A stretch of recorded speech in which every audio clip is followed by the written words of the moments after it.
Sa ikalawang taon ng paghahari ni Dario, nangagula si Agkeo at si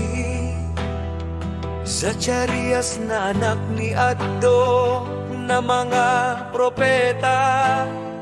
sa mga Yudiyo sa Judea at Jerusalem, sa pangalan ng Alahaya, Yahwa ng Israel na sumasa kanila. Nang magkagayoy nagtindig si Zorobabel na anak ni Salatiel at si Jesus na anak ni Josedec, at nang nagpasimulang itayo ang bahay ng Yahwa na nasa Jerusalem, at ang mga propeta ng Alahaya ay nakasama nila na nagsisitulong sa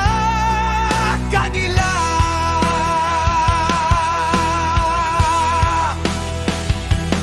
Nang panahon ding yaon ay naparoon sa kanila si Sisines na gobernador ng Syria at Phoenicia, at si Satrabuzanes at ang kanilang mga kasama, at nagsali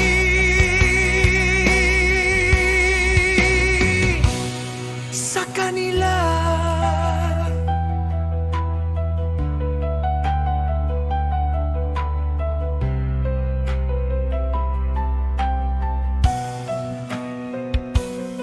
Sa utino nino, baga ninyo itinatayo ang bahay na ito at bubungan, at ginaganap ang lahat na ibang bagay na ito. At sino ang mga manggagawa na nagsisigawan ng mga bagay na ito? Gayon man ang mga matanda sa mga Yudiyo ay nagkaroon ng lingap sapagkat pinagdalaw ng Yahwa ang pagkabihag, at sila'y hindi pinigil sa pagtatayo hanggang sa may pagbigay alam kay Dario ang tungkol sa kanila, at matanggap ang kasagutan.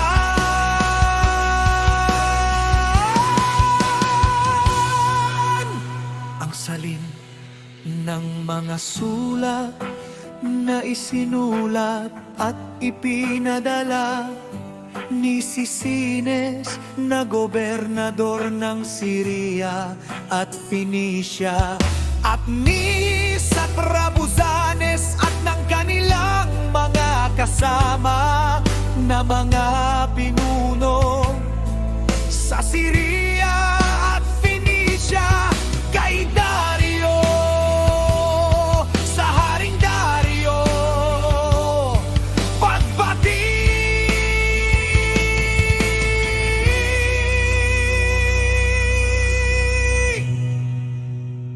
Mga jingat nawang lahat ng mga bagay sa aming alahaya, Hari, na kami ay napasalupain ng Judea at nakapasok sa bayan ng Jerusalem, ay aming nasumpungan sa bayan ng Jerusalem ang mga matanda sa mga Yudiyo na nanggaling sa pagkabihag,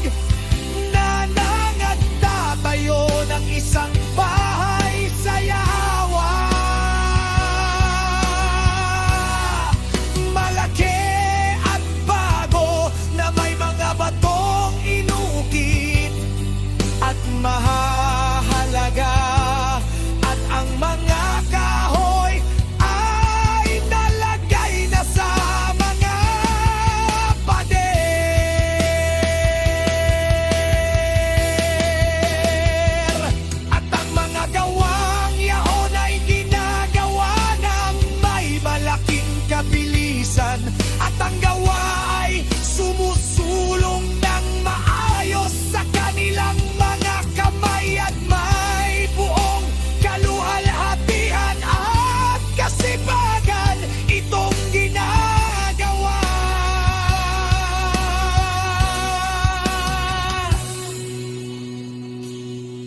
Nang magkagayoy